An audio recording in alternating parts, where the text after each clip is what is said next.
Oi, gente. Lula cresceu numa nova pesquisa da Atlas Intel. Eu vou trazer os detalhes, inclusive da repercussão da fala da Michele Bolsonaro, Jacques Wagner, e agora afastado como líder, né? Eu vou comentar um pouco sobre isso. Tem várias reportagens que eu vou trazer sobre a pesquisa e sobre por que Lula cresceu nessa pesquisa, né?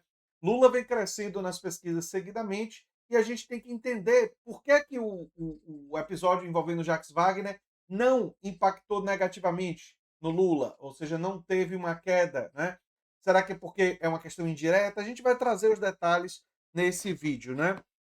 Lula subiu mais de 2 pontos e ampliou a liderança no primeiro turno, mostra Atlas Intel, né?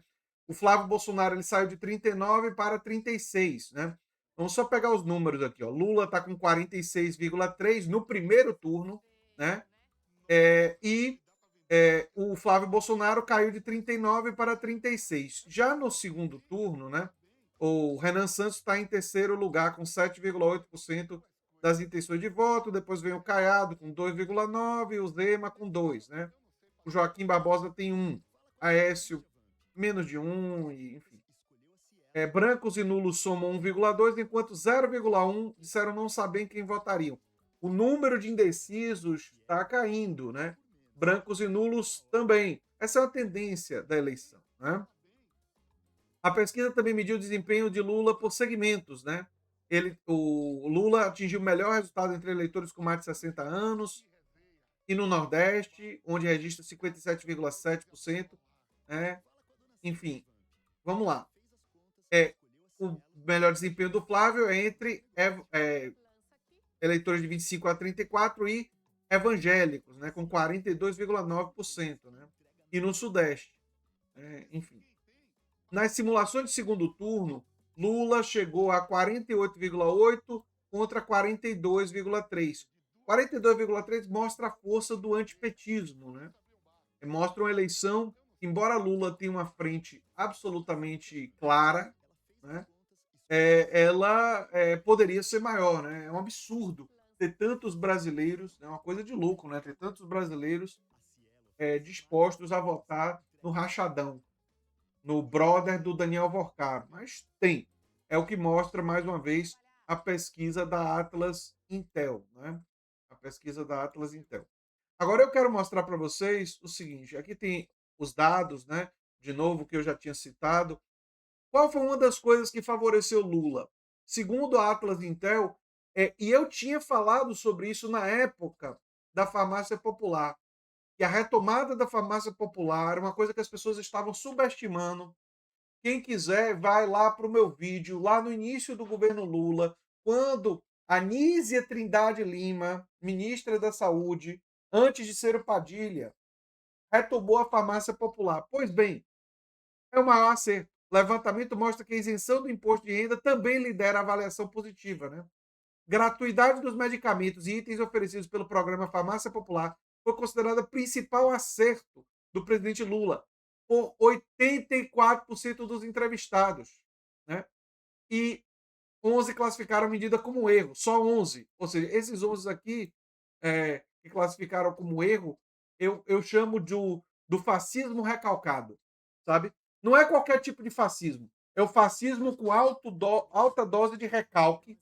Uma pessoa achar que é um erro ter uma farmácia popular para atendimento gratuito de medicamentos essenciais.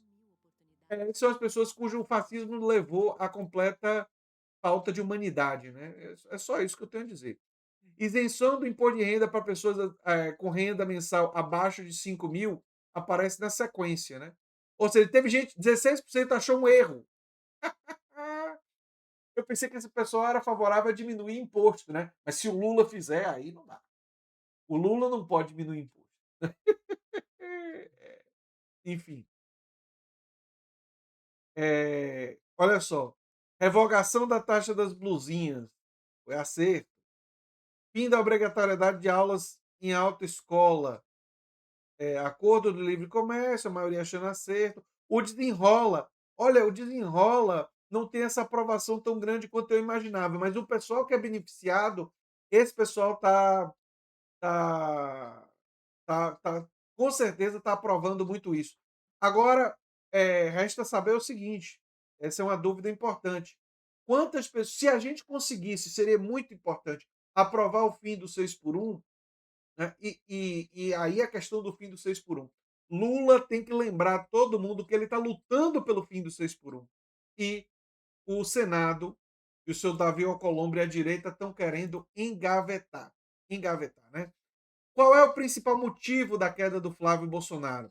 É a repercussão do áudio entre ele e o Daniel Vorcaro, né? É o principal impacto a divulgação do áudio, porque conecta ele diretamente ao bandido, né? Isso é muito evidente, né? Porque ele não conseguiu reagir à avaliação do né? Quem é que está dando isso aqui? É mesmo é o analista de risco Yuri Sanches, né?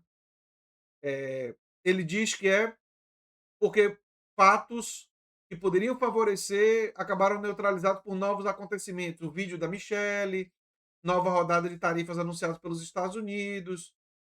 Esses episódios impediu qualquer melhora, qualquer tipo de recuperação. O negócio das tarifas, logo depois da visita dele, né? Era o Tariflávio, né? Prejudicou bastante. E a Michelle agora dizendo que ele desrespeitou ela, né? É porque ela defendeu o marido dos ataques do Ciro Gomes, né?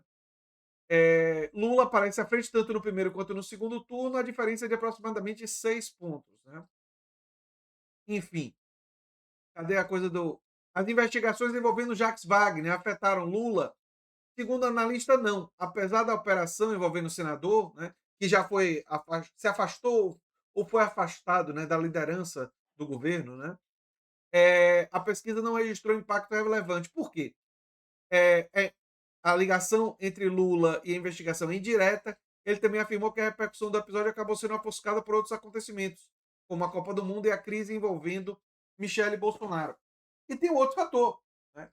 Além de ser indireta, o Jacques Wagner foi afastado. Agora é uma questão dele. Ele tem que responder por isso. Né? Enfim, se ele é inocente, culpado, é um problema dele. O vídeo de Michele prejudicou Flávio? Ainda não.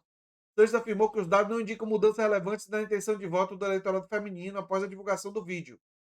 Segundo ele, os eleitores bolsonaristas continuam majoritariamente alinhados ao senador e tendem a priorizar o projeto político em vez de divergências familiares. O vídeo da Michelle não parece ter afetado de maneira muito relevante as intenções de voto. E eu concordo com isso. Não é por causa do desentendimento com a Michelle Bolsonaro que ele vai perder muito voto entre essas eleitoras evangélicas, porque para elas o voto no Flávio Bolsonaro não é porque elas gostam do Flávio, é porque o Flávio representa os valores ultra reacionários delas.